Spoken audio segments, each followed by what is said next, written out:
the hosting of these tournaments is one way of developing football talent, developing football infrastructure, and growing a culture of being part of this great tradition of football at the highest level possible. And so, as we prepare to host this tournament, we expect a number of things. Number one, we expect that our three countries will build formidable teams. We don't want to just be counted among the numbers. We want to compete effectively for the trophy. And that means that the Harambee Stars, the Taifa Stars, the Uganda Cranes, our respective national teams must now be prepared in a way that we have never prepared them before to be able to be competitive. Number two, we want to use this opportunity to upgrade our sporting infrastructure so that our sporting infrastructure is on the same keel, the same level as the rest of Africa, as the rest of the world. Number three, we will deploy the Africa Cup of Nations to strengthen the bonds of East Africa integration even further. We made it clear to CAF that East Africa is one. When you talk about the dream of an integrated Africa, the ignition for an integrated Africa is East Africa community. This is the only region that has a single passport, and we carried our East African passport to that room to argue what other region in Africa can boast of a regional passport. A passport and an arrangement that allows free movement of people, of goods and services. We want to use this tournament to strengthen that spirit of integration.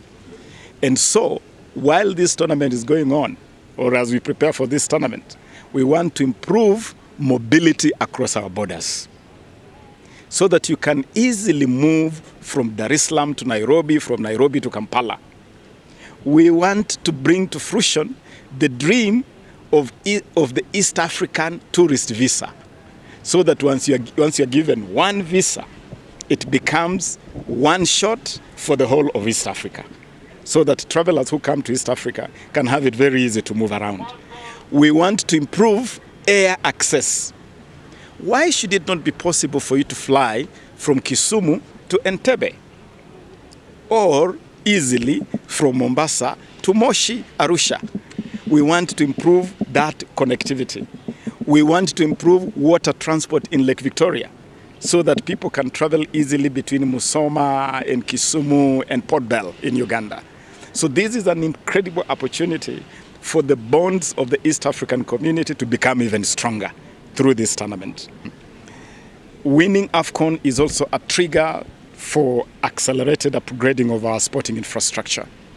And as we upgrade sporting infrastructure, all sports will benefit. Every single element of sports will benefit. For instance, our new Talanta Stadium, our planned Talanta Stadium at Jamhuri is going to be Kenya's first ever. And if I'm not wrong, it may end up being East Africa's first ever football-only customized stadium. And it's a stadium that will be customized to host football and rugby. So football will benefit immensely by having a customized football stadium without a racing track. So the atmosphere inside there is going to be incredible. It's going to be an amazing arena for football and rugby, but also for concerts. So even for our arts industry, our creative industry, that piece of infrastructure is going to be very useful. So this goes to the whole of the sporting arena and even our arts arena.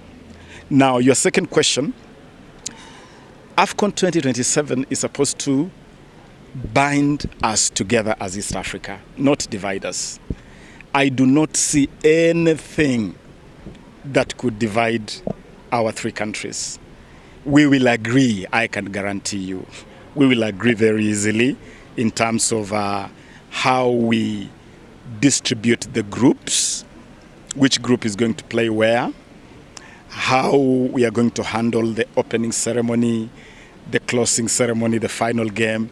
And remember, the Confederation of African Football is the final authority on this matter.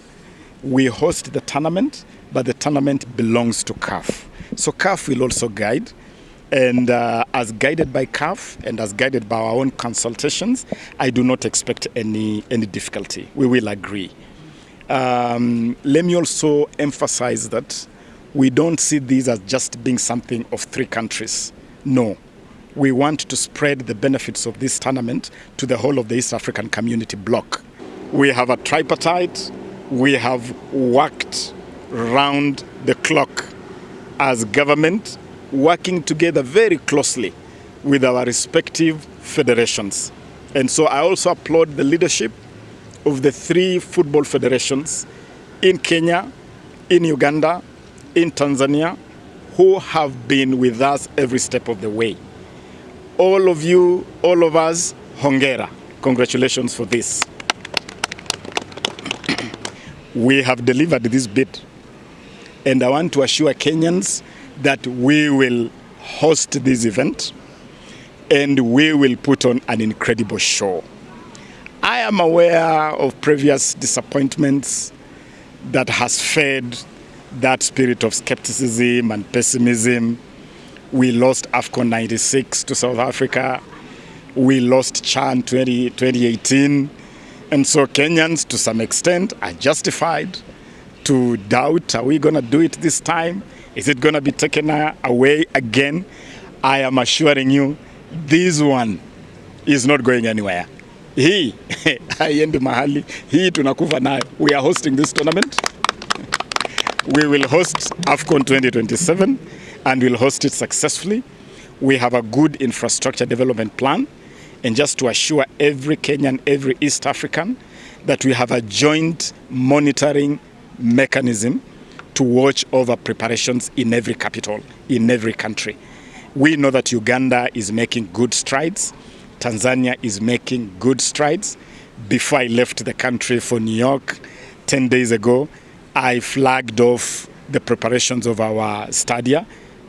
4 stadia, we are going to be renovating Kasarani, Nyayo, and Kipchoge Keino.